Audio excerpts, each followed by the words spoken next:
Всем привет! В этом видео я расскажу вам про приватный ванильный сервер Astrum, и его особенности и кастомные плагины. Если вы хотите подать заявку или купить проходку на сервер, сверху справа появится подробное видео, как это сделать. Первая фишка на сервере заключается в том, что нажатие костной мукой по обтесанному дереву восстановит ему кору. При этом вы потратите одну костную муку, и от нее появятся соответствующие партикулы. Вторая фишка очень полезна, когда вы выращиваете огромные деревья ели, и под ними появляется подзол, который портит внешний вид вашей территории. Вы можете превращать подзол в блоки дерна кисточкой, как будто подметая землю. Прочность кисточки тратиться не будет, и это очень удобный способ. Третья фишка сервера полезна для ивентов, связанных с PvP. Если игроки одеты в кожаные шлемы, покрашенные в один цвет, то они не могут наносить друг другу урон. Таким образом, можно делить людей на команды, выдавая разным командам разные цвета шлемов. И самая последняя фишка — это красивые партиклы при выходе с сервера. Она доступна игрокам с привилегией плюс. Купить ее вы можете на сайте в описании. На данный момент есть 6 видов разных эффектов при выходе,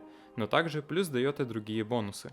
На сервере присутствует много других нововведений, и они постоянно добавляются. Прочитать о них вы можете на нашей вики и в новостях Дискорда. Все ссылки в описании. Если у вас есть идеи для новых обновлений, можете писать их в канал предложений в нашем Дискорд сервере. Также напоминаю, что вы можете посмотреть подробное видео о том, как попасть на сервер сверху справа. Попасть можно или бесплатно подав заявку, или купить проходку на сайте. Этим вы поддержите наш сервер. Всем спасибо за просмотр, всем пока!